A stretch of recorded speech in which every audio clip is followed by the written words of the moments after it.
تو صحابہ اکرام جب حضور علی نبینا علیہ السلام کی مجلس میں بیٹھتے تھے تو سرکار دو عالم صلی اللہ تعالیٰ علیہ وآلہ وسلم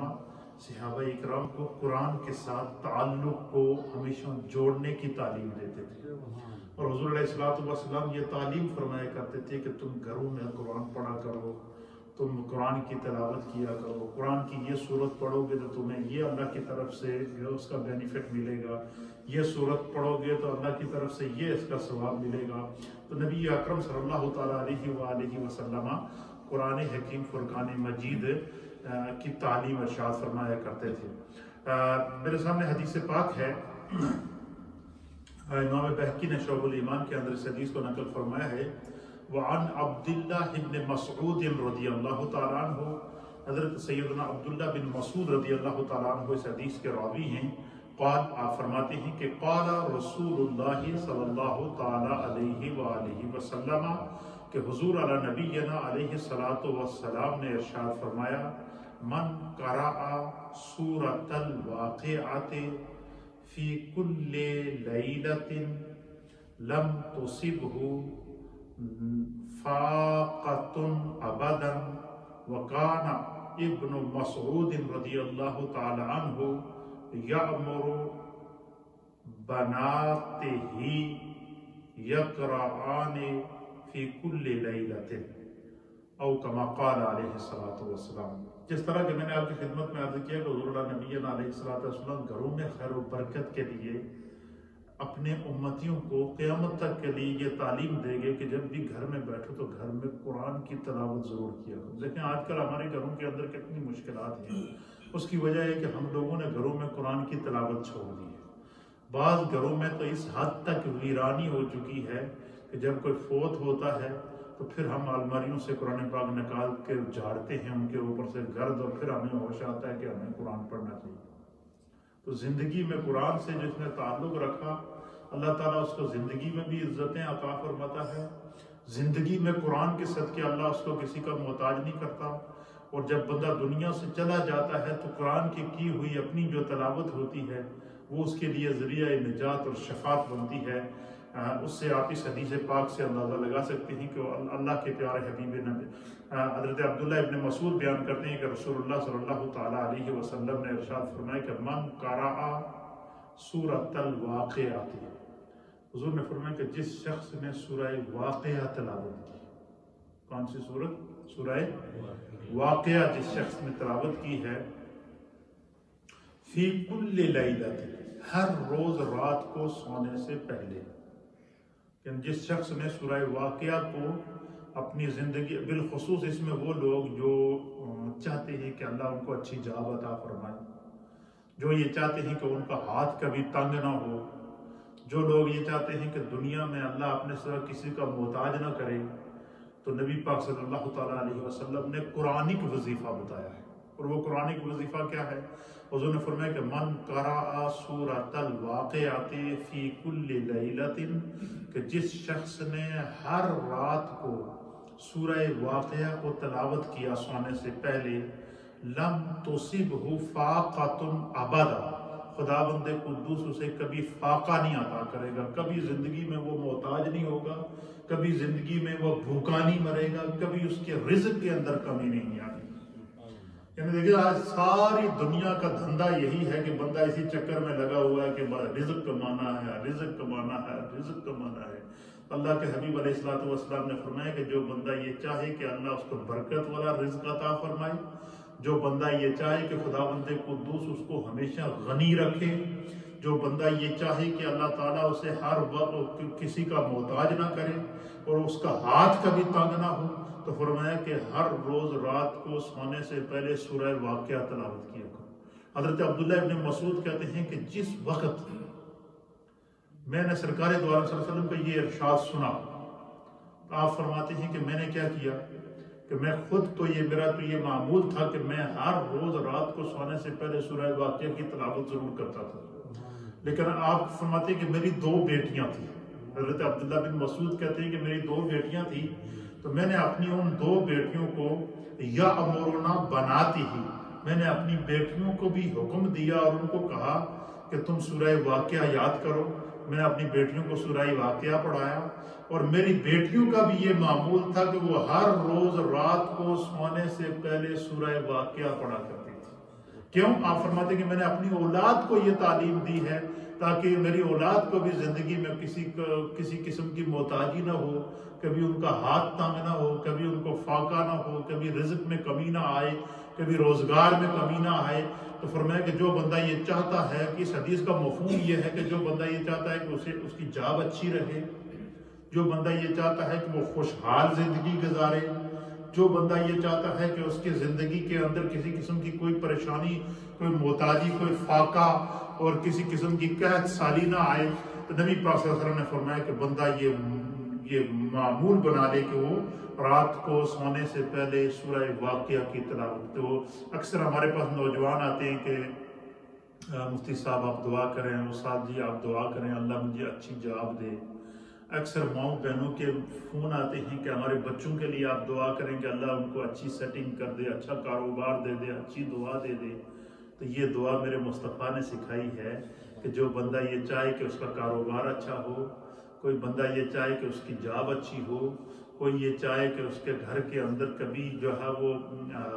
فاقہ نہ آئے، کوئی بندہ یہ چاہے کہ اگر اس کا ہاتھ کبھی زندگی میں تنگ نہ ہو، اگر بندہ یہ چاہے کہ وہ زندگی میں کسی کا محتاج نہ ہو، تو نبی پاک صلی اللہ علیہ وسلم نے قرآنک وظیفہ بتایا ہے کہ حضور نے فرمایا کہ سورہ واقعہ پڑھ دیا کرو۔ دوسری حدیث سماعت فرمائیے، وہ بھی اسی کے متعلق ہے۔ دوسری حدیث ہے کنز العمال شریف کی حدیث ہے، وعن انس بن مالک رضی اللہ تعالیٰ عنہ، اور اس حدیث کو حضرت سیدنا انس بن مالک رضی اللہ تعالیٰ عنہ روایت کرتے ہیں، قال،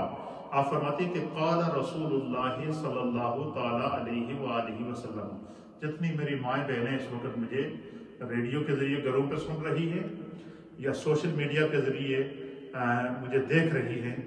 وہ اس حدیث کو خصوصی طور پر سنیں، کیونکہ یہ جو حدیث میں ابھی بیان کرنے والا ہوں یہ خاص طور پر نبی پاک صلی اللہ علیہ وسلم نے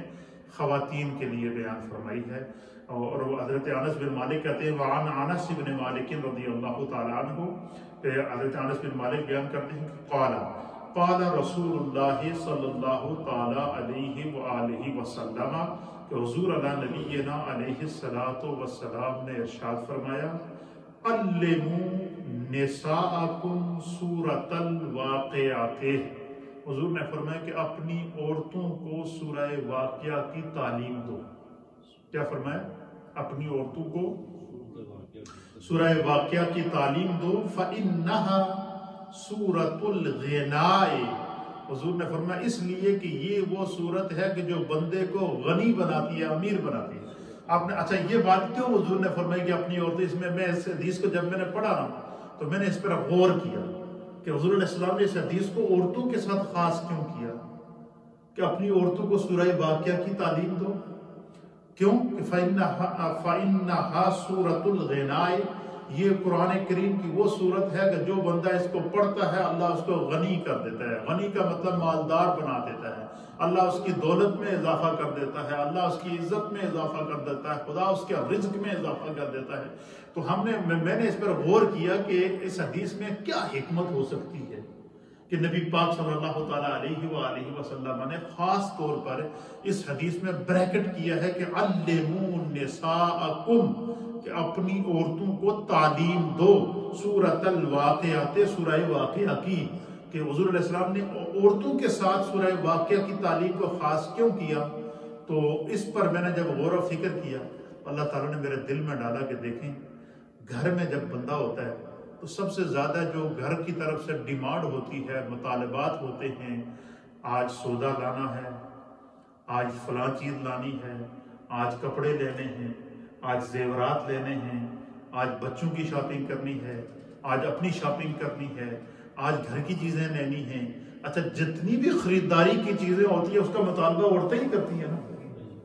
اس کا مطالبہ عورتوں کی طرف سے ہوتا ہے کہ آج یہ چیز لینی ہے، آج یہ چیز لینی ہے، آج یہ چیز لینی ہے۔ تو بسا اوقات ہوتا ہے کہ بھائی بندے کے پاس جو وہ ہاتھ تنگ ہوتا ہے، کئی مسائل ہوتے ہیں، تو نبی پاک صلی اللہ علیہ وسلم نے فرمایا کہ جو عورت ہر روز رات کو سونے سے پہلے سورہ واقعہ پڑھ کر سوئے گی اللہ اس کو غنی بنا دے گا، اس کو کبھی ہاتھ تنگ نہیں ہوگا، ان کے لیے رزق کے ذرائع پیدا کر دے گا، خدا ان کو کسی کا محتاج نہیں کرے گا۔ یعنی اس حدیث کا مفہوم یہ ہے کہ جس گھر میں سورہ واقعہ پڑھی جاتی ہے اس گھر میں خوشحالی رہتی ہے، وہ گھر کبھی پریشانی کا شکار نہیں ہوتا، نہ اس گھر کے اندر اللہ تعالیٰ مال و دولت عطا فرماتا ہے۔ کیوں فرمایا حضور نے فَإِنَّهَا سُورَةُ الْغِنَاءِ کہ یہ سورہ واقعہ جو ہے یہ انسان کو غنی کر دیتی ہے۔ تو پتہ جب دیکھو جی سب تو قرآن پاک کی طرف قرآن میں نبی نے یہ وظیفہ دیا کہ کوئی بندہ اگر کوئی ماں بہن اگر چاہے کہ اللہ اس کو امیر بنائے، وہ غنی ہو جائے، وہ کسی کی محتاج نہ رہے، اس کے دن اچھے ہو جائیں، حضور نے فرمایا کہ وہ کیا کرے، ہر روز رات کو سورہ واقعہ پڑھ کر سویا کرے۔ پہلی آیت میں انہوں نے جو ہے وہ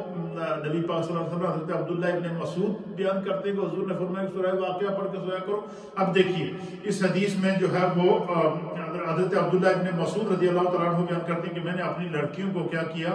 سورہ واقعہ۔ حافظ ابن کثیر نے تفسیر ابن کثیر کے اندر جو ہے وہ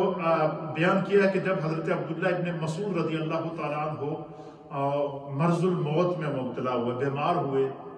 اور آخری زندگی کے سانس تھے، لمحات تھے، تو اس وقت وہ جو دور تھا وہ امیر المؤمنین خلیفۃ المسلمین سیدنا عثمان بن عفان رضی اللہ تعالیٰ عنہ کا دور خلافت ہے۔ حضرت عثمان کے دور خلافت میں حضرت عبداللہ بن مسعود جو اس حدیث کے راوی ہیں کہ حضور نے فرمایا کہ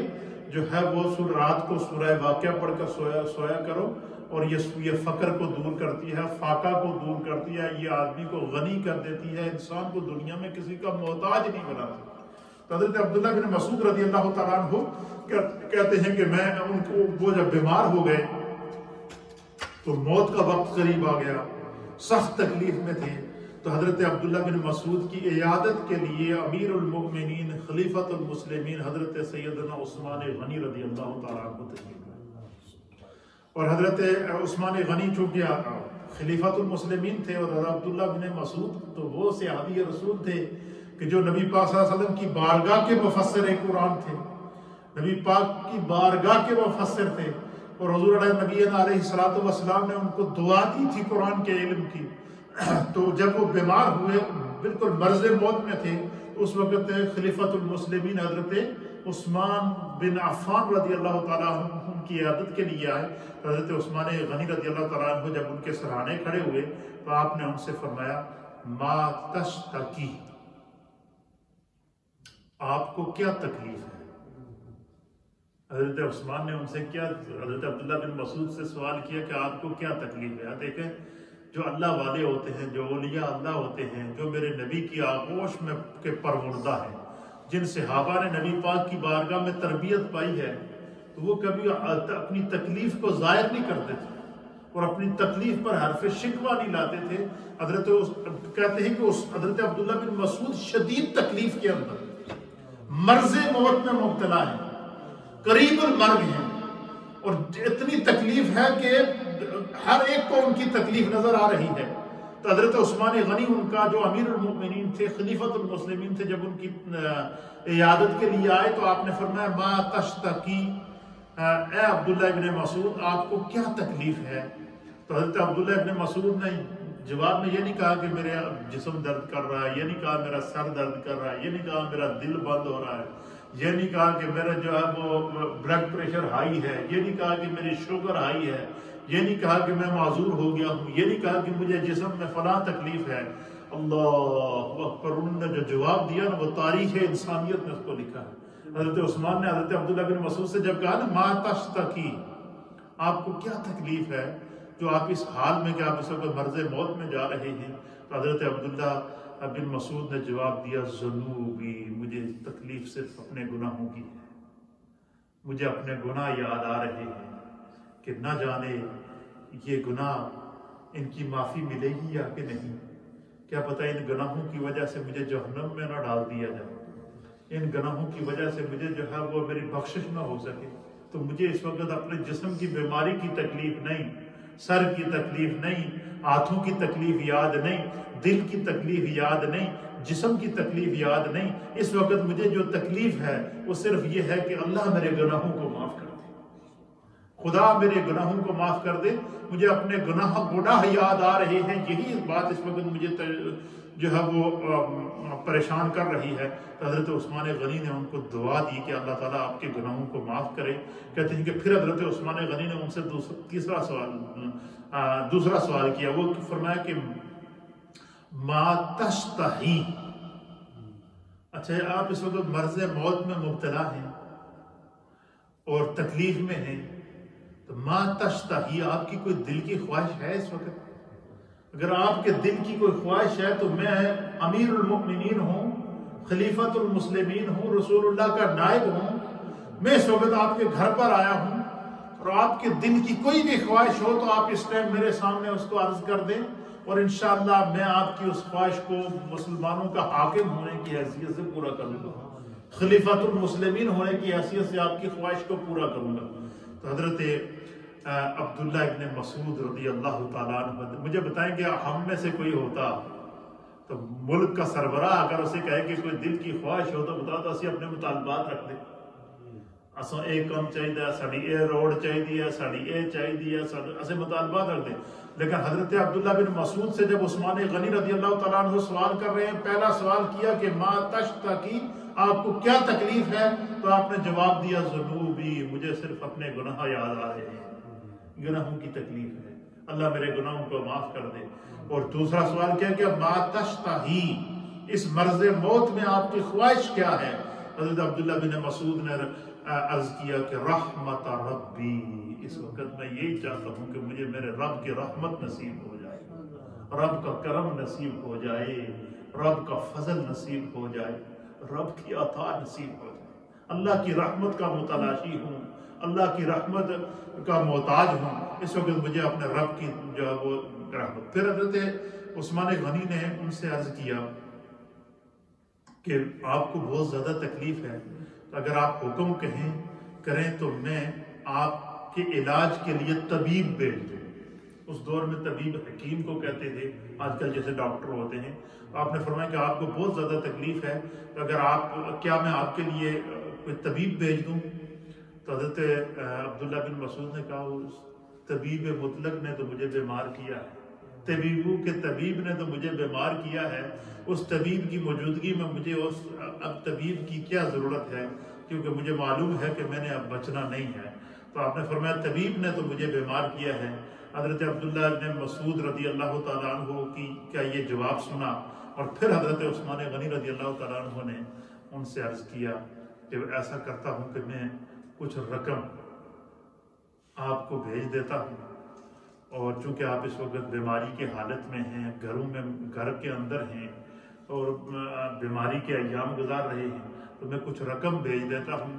تو اس کو آپ استعمال بھی کریں، اور وہ رقم بعد میں آپ کی بیٹیوں کے، ان کے بیٹا کوئی نہیں تھے، بیٹیاں ہی بیٹیاں تھیں، تو وہ رقم بعد میں آپ کی بیٹیوں کو کام آ جائے گی، تو میں آپ کو جو ہے وہ رقم بھیج دیتا ہوں۔ تو حضرت عبداللہ بن مسعود نے جو جواب دیا، آپ نے فرمایا کہ یا امیر المؤمنین، مجھے اپنی بیٹیوں کے معاملے میں فقر کا کوئی خدشہ نہیں ہے۔ کیا کہا؟ کہ مجھے اپنی بیٹیوں کے معاملے میں یہ کوئی فکر نہیں ہے کہ میں دنیا سے چلے جاؤں گا تو میری بیٹیاں محتاج ہو جائیں گی، مجھے اس چیز کا کوئی غم نہیں ہے کہ میں دنیا سے چلا جاؤں گا تو میری بیٹیوں کو شاید کسی چیز کی ضرورت پڑے گی۔ آپ نے فرمایا اس لیے کہ میرے آقا علیہ السلام نے جب سے مجھے یہ فرمایا کہ اپنی عورتوں کو، اپنی بیٹیوں کو، اپنی ماؤں کو، اپنی بہنوں کو، اپنی بیویوں کو سورہ واقعہ کی تعلیم دو، تو حضرت عبداللہ بن مسعود کہتے ہیں اس دن سے میں نے اپنی بچیوں کو سورہ واقعہ سکھائی ہوئی ہے، اور میری بچیاں بلا ناغہ ہر روز رات کو سورہ واقعہ پڑھ کے سوتی ہیں۔ خدا نے ان کو دنیا میں بھی غنی کر دیا ہے، دل کا بھی غنی کر دیا ہے، اور فکر اور خیال اور تصور اور تخیل کا بھی غنی کر دیا۔ تو یہ یعنی اس طریقے سے صحابہ اکرام عمل کرتے تھے۔ ان دو حدیثوں میں ہمیں سبق کیا ملا کہ اگر ہم چاہیں کہ ہمارے گھروں سے محتاجی دور ہو، جی میں آپ کو بتاتا ہوں، اگر ہم چاہیں کہ جو ہے وہ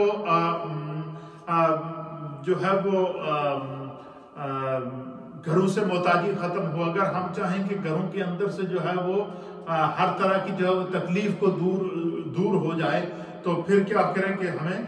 سورہ واقعہ کی تلاوت کو کرنا چاہیے, اور یہ سنت مصطفیٰ ہے. اور حضور علیہ السلام نے محتاجی سے بچنے کے لیے ایک چیز ہو.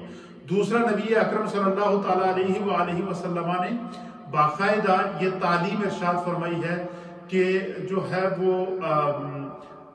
کسی بھی قسم کی محتاجی سے بچنے کے لیے اللہ تعالیٰ کے کلام کے ساتھ, قرآن حکیم فرقان مجید کے ساتھ جو ہے وہ تعلق کو جوڑے رکھیں. اور اس حدیث کو لکھنے کے بعد اس کی شرح کے اندر میرے استاد محترم آپ لکھتے ہیں کہ لوگ آج کل پیسہ کمانے, مالدار بننے کے لیے بہت کوششیں کرتے ہیں, لیکن رسول اللہ صلی اللہ تعالیٰ علیہ وسلم کے بتائے ہوئے نسخے پر عمل نہیں کرتے. اگر ہم حضور علیہ السلام کے بتائے ہوئے نسخے پر عمل کریں تو فرمائے کہ ہم جو ہے وہ دنیا میں ہر طرح کی محتاجی سے بچ سکتے ہیں. ہماری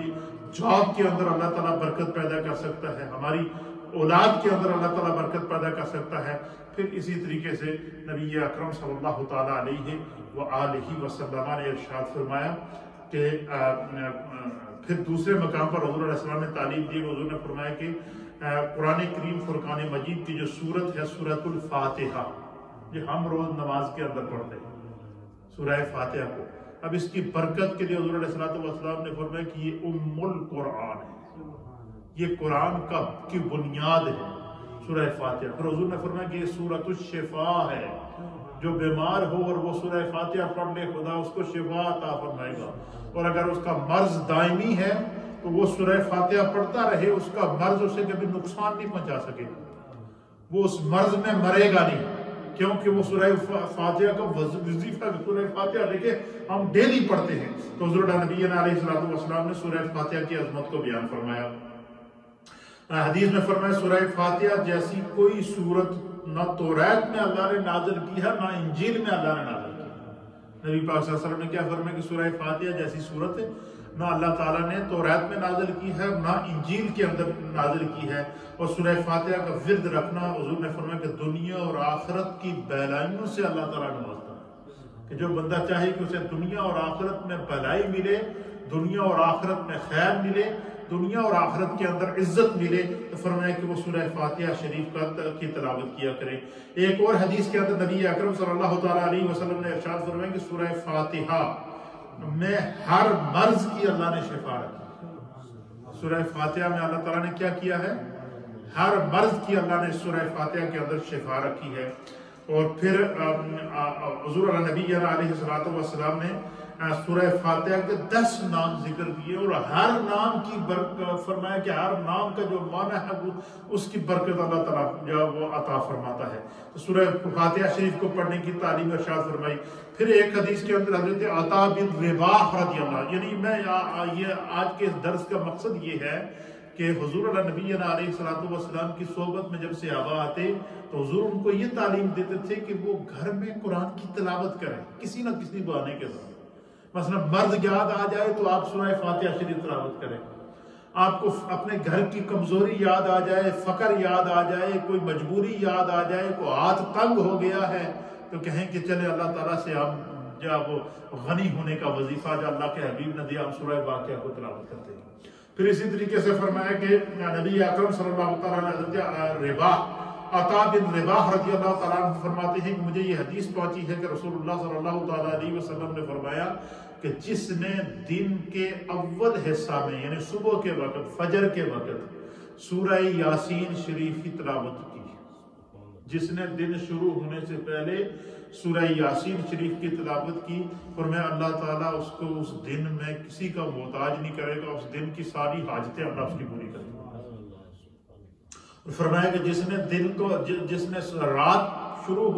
ہونے سے پہلے سورہ یاسین کی تلاوت کی, فرمایا رات کو اللہ اس کو کسی کا محتاج نہیں کرے گا, رات کی ضرورتیں اللہ اس کی پوری کر دے گا. یعنی بندہ اگر یہ چاہے کہ خدا اس کی حاجتیں پوری کر لے, اس کی ضرورتیں پوری کرے, تو وہ سورہ یاسین شریف کی تلاوت کرے. پھر ایک اور حدیث کے اندر نبی اکرم صلی اللہ تعالیٰ علیہ وسلم نے فرمایا کہ سورہ یاسین شریف اللہ کی رضا کی نیت سے پڑھو. فرمایا کہ جب بھی سورہ یاسین پڑھو تو یہ نیت کر لو کہ میں اللہ کی رضا کے لیے اس کو پڑھ رہا ہوں. کیا کر رہا ہوں؟ فرمایا سورہ یاسین شریف اللہ کی رضا کی نیت سے پڑھو, جو شخص سورہ یاسین کو اللہ کی رضا کی نیت سے پڑھتا ہے، سرکار دو عالم مشکاۃ شریف کی حدیث حضور علیہ السلام نے فرمایا کہ خدا اس کے پچھلے سارے گناہ معاف کر دیتا ہے۔ اللہ اکبر، اس کے پچھلے سارے گناہ خدا معاف کر دیتا ہے۔ صرف سورہ یاسین پڑھنے سے پہلے اتنا بندہ نیت کر لے کہ یہ یاسین شریف میں اللہ کی رضا کے لیے پڑھوں، اللہ کی رضا کے لیے سورہ یاسین کی تلاوت کرنے سے حضور نے فرمایا کہ اس سے سارے گناہ کیا ہو جاتے ہیں؟ معاف ہو جاتے ہیں۔ پھر ایک روایت کے مطابق نبی اکرم صلی اللہ تعالیٰ علیہ وسلم نے فرمایا کہ سورہ یاسین شریف جس نے ایک دفعہ پڑھی، اللہ تعالیٰ اس کو 10 قرآن حکیم پڑھنے کا ثواب عطا کرتا ہے۔ مجھے بتائیں، ایک قرآن ختم کرنے میں اتنا وقت لگتا ہے، تو 10 قرآن کے پڑھنے کا ثواب ایک وقت میں اللہ عطا فرما دیتا ہے۔ پھر ایک روایت کے مطابق حضور اللہ نبی علیہ الصلوۃ والسلام نے فرمایا کہ سورہ یاسین یہ قرآن کا دل ہے۔ کیا ہے؟ حضور نے فرمایا کہ سورہ یاسین قرآن کا دل ہے، اور سرکار نے فرمایا کہ میں مصطفیٰ یہ چاہتا ہوں۔ کیا فرمایا؟ میں مصطفیٰ یہ چاہتا ہوں کہ قرآن کا دل ہر مومن کے دل میں رہے۔ اللہ اللہ، اب اس حدیث کے الفاظ دیکھیں، اس کی معنویت دیکھیں کہ حضور نے فرمایا کہ سورہ یاسین قرآن کا دل ہے، اور میں مصطفیٰ یہ چاہتا ہوں کہ قرآن کا دل ہر مومن کے دل میں رہے۔ تو پتہ چلا کہ اگر بندہ یہ چاہے کہ اس کے دل کے اندر اللہ تعالیٰ کی کا کرم، اس کی رحمت، اور اس کا دل جو ہے وہ اللہ کے انوار سے منور ہو، تو سرکار دو عالم صلی اللہ علیہ وسلم نے فرمایا کہ وہ سورہ یاسین شریف کو تلاوت کیا کرے۔ پھر آگے سورہ کاف، یہ جو ہے اس کے پڑھنے کے بارے میں فرمایا کہ سرکار دو عالم صلی اللہ تعالیٰ علیہ وسلم نے فرمایا کہ جس شخص نے جمعے کے دن، کیا فرمایا؟ جس شخص نے جمعے کے دن سورہ کاف شریف کو تلاوت کیا، اور فرمایا کہ دونوں جمعوں کے درمیان نور، اللہ کی طرف سے ایک نور آئے گا جو اس کو ایسا روشن کرے گا کہ دونوں جمعوں کے درمیان، ایک جمعے کو اس نے پڑھی تو دوسرا جمعہ آنے تک اللہ تعالیٰ کی حفاظت میں آ جائے گا، ایک دوسرے جمعے آنے تک اللہ تعالیٰ اس کی پروٹیکشن عطا فرمائے گا۔ آج مجھے پتہ ہے، مائیں بہنیں بزرگ سارے پریشان ہوتے ہیں، بچہ گھر سے جاتا ہے پریشان ہوتے ہیں، پتہ نہیں آئے گا کس حال میں ہوگا، کیسا ہوگا، تو اس لیے فرمایا کہ قرآن کریم کی پروٹیکشن حاصل کرو۔ پھر نبی اکرم صلی اللہ علیہ وسلم نے فرمایا کہ ایک حدیث کے اندر حضور نے فرمایا، اس کے سورہ کاف کی ایک دو اور حدیثیں سن لیں، یعنی فرمایا کہ اللہ تعالیٰ اس کے دل کو ایسا منور کرے گا، اس کا مطلب یہ ہے کہ جمعے کے دن ایک بار سورہ کاف پڑھ لینے سے اس کی قبر میں بقدر 1 ہفتہ روشنی رہے گی، اور سبحان اللہ، اس کا معنی کیا ہے؟ اس کا معنی کہ کوئی بندہ اگر یہ چاہے کہ مرنے کے بعد اس کی قبر ہمیشہ اللہ کے نور سے منور رہے، کوئی اس کے لیے دعا مانگنے والا ہو یا نہ ہو، مرنے کے بعد انسان کی قبر روشن رہے، مرنے کے بعد انسان کی قبر منور رہے، مرنے کے بعد انسان کی قبر اللہ کے نور سے منور رہے، تو فرمایا کہ بندہ ہر جمعے کو سورہ کاف کی تلاوت کر دیا کرے۔ 15ویں پارے کے اندر، یہ 15ویں پارے کے اندر فرمایا کہ وہ کیا کر لیا کرے؟ ہر جمعے کو روز سورہ کاف کی تلاوت کرے۔ فرمایا کہ کوئی اس کے لیے اس کے مرنے کے بعد کوئی اس کے لیے دعا کرنے والا ہو یا نہ ہو، خدا اس کی قبر کو، مجھے بتائیں یار، اس سے بڑی رحمت للعالمین ہمارے آقا کی کیا ہوگی؟ رزق کی کمی ہے تو فرمایا کہ سورہ واقعہ پڑھو، غنی ہونے چاہتے ہو تو سورہ واقعہ پڑھو، شفا چاہتے ہو تو سورہ فاتحہ پڑھو، دل کا سکون چاہتے ہو تو سورہ یاسین پڑھو، اور فرمایا کہ اپنی قبر کو روشن کرنا چاہتے ہو تو سورہ کاف پڑھو۔ یہ قرآنی وظیفے ہیں، یہ نبی پاک صلی اللہ علیہ وسلم نے صحابہ کی عادتیں بنا لی تھی، اور حضور یہ چاہتے تھے کہ میرے صحابہ کی، میری امت کی دنیا بھی روشن رہے، میری امت کی قبر بھی روشن رہے، میری امت کی جو ہے وہ دنیا میں کسی کی محتاجی نہ ہو۔ تو حضور علیہ الصلوۃ والسلام نے یہ قرآنی کے وظیفے عطا فرمائے ہیں۔ تو فرمایا کہ اگر بندہ یہ چاہے کہ دنیا میں جو ہے اس کی، جب دنیا سے جائے تو اس کی قبر منور رہے، روشن رہے، جنت کی کیاری بن جائے، تو وہ ہر جمعے کو سورہ کاف کی تلاوت کیا کرے۔ تو اپنی بخشش کے لیے، اپنی قبر کو روشن کرنے کے لیے ہمیں اس نیت سے جمعے کے دن سورہ کاف شریف ضرور پڑھنی چاہیے۔ پھر اسی طریقے سے حضرت ابو درداء رضی اللہ تعالیٰ عنہ بیان کرتے ہیں آپ فرماتے ہیں کہ رسول اللہ صلی اللہ تعالیٰ علیہ وسلم کے سامنے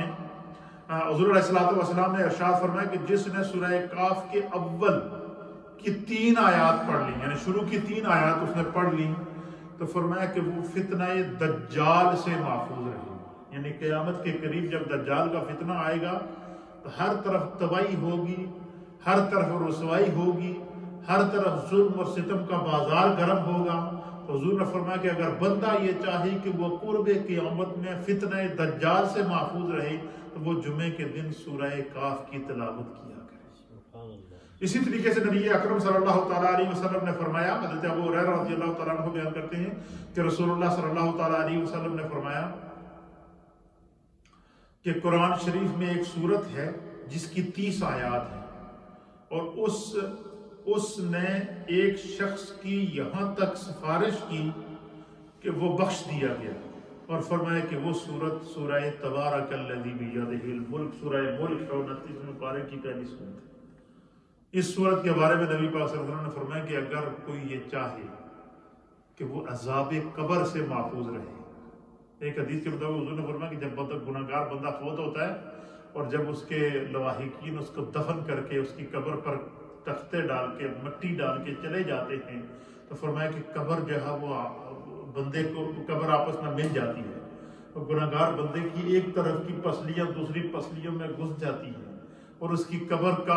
قبر کا عذاب دیا جاتا ہے. تو حضور نے فرمایا کہ اگر کوئی شخص یہ چاہے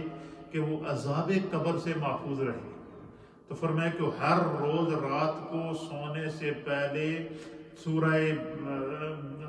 ملک پڑھ کر سویا کرے، اور فرمایا کہ جو بندہ سورہ ملک پڑھ کے سوئے گا تو سورہ ملک اس کی قبر کے چاروں طرف ڈھال بن جاتی ہے، سورہ ملک عذاب قبر سے بچاتی ہے. پھر ایک روایت کے مطابق نبی پاک صلی اللہ علیہ وسلم نے فرمایا کہ کوئی بندہ یہ چاہے کہ اس کے گھر میں شیطان کا عمل داخل نہ ہو. کیا فرمایا؟ کہ گھر میں شیطان کا عمل داخل نہ ہو اور اس کا گھر شیطان کے فتنوں سے محفوظ رہے.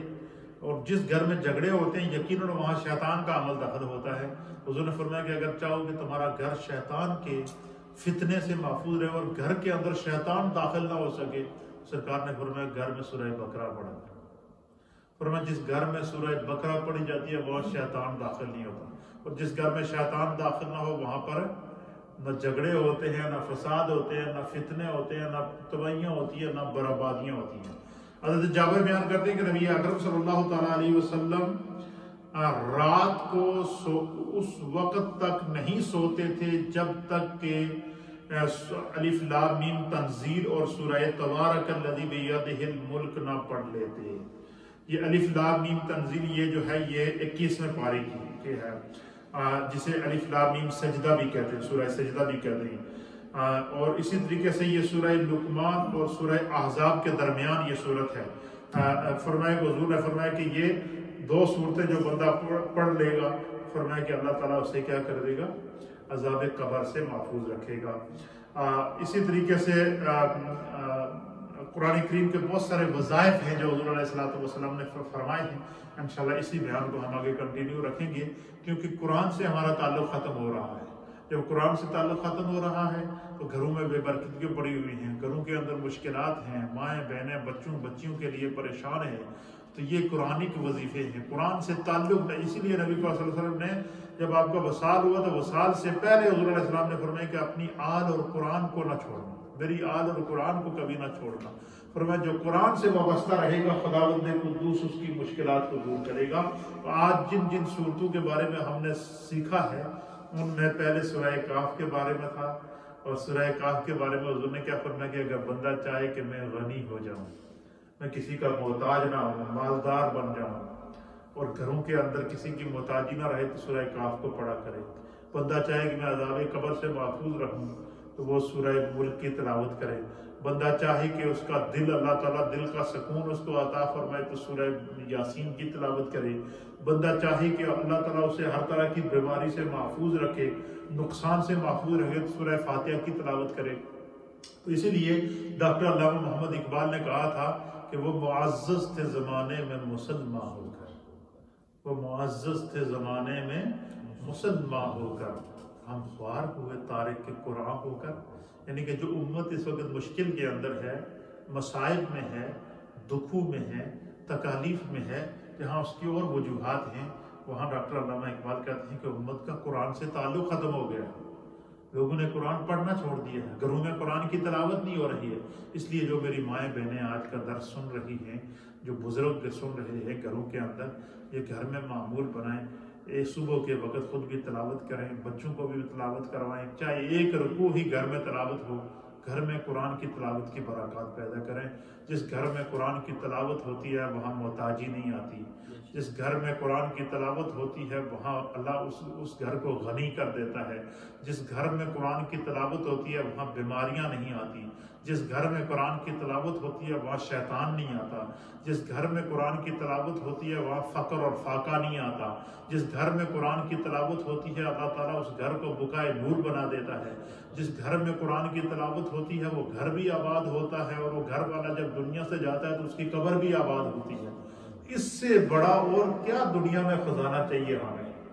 بندہ دنیا میں چاہتا ہے کہ اسے عزت ملے، دولت ملے، قرآن وظیفہ بتا رہا ہے۔ بندہ چاہ رہا ہے دنیا سے جاؤں تو عذاب قبر سے محفوظ رہوں، تو اللہ کے حبیب نے پڑھا کہا قرآن پڑھو۔ بندہ چاہے کہ میرے گھر میں فتنے نہ ہوں، فساد نہ ہوں، جھگڑے نہ ہوں، شیطان کا عمل دخل نہ ہو، فرما سورہ بقرہ پڑھو۔ تو بندہ چاہے کہ مجھے ہر طرح کی شفا ملے، فرما سورہ فاتحہ پڑھو۔ تو یعنی قرآن کے ساتھ جس کا تعلق قائم ہو گیا اس گھر میں برکت بھی آ گئی، اس گھر میں دولت بھی آ گئی، اس گھر میں نور بھی آ گیا، اس گھر کے اندر اتفاق بھی آ گیا، اس گھر کے اندر جو ہے وہ ہر طرح کے رحمت اور کرم آ گیا۔ اس سے بڑی سعادت اور کوئی نہیں ہے۔ یہ وہ قرآنک وظیفے ہیں زندگی گزارنے کے جو میرے آقا نے فرمائے ہیں، یہ وہ قرآنک علاج ہے جو میرے آقا نے دیا ہے، یہ جو قرآنک ایڈوائز ہے جو میرے آقا نے زندگی گزارنے کی دی ہیں، یہ مشکلات سے نکلنے کے وہ طریقے اور ذرائع ہیں جو قرآنک وظیفے کی صورت میں، صورتوں کی صورت میں اللہ کے حبیب علیہ الصلوۃ والسلام نے قیامت تک اپنی امت کو عطا فرمائے ہیں۔ اللہ ہمیں قرآن سے تعلق کو قائم رکھنے کی توفیق عطا فرمائے۔ والسلام علیکم ورحمۃ اللہ تعالی وبرکاتہ۔ انشاءاللہ اسی بیان کو ہم کنٹینیو رکھیں گے تاکہ جو مشکلات ہیں وہ ہم قرآنک علوم کی موجودگی میں سیکھ سکیں۔ تھوڑا سا ذکر اور پھر انشاءاللہ آج خصوصی دعا ہے 11ویں شریف کی، اس کو کرتے ہیں۔ بسم اللہ۔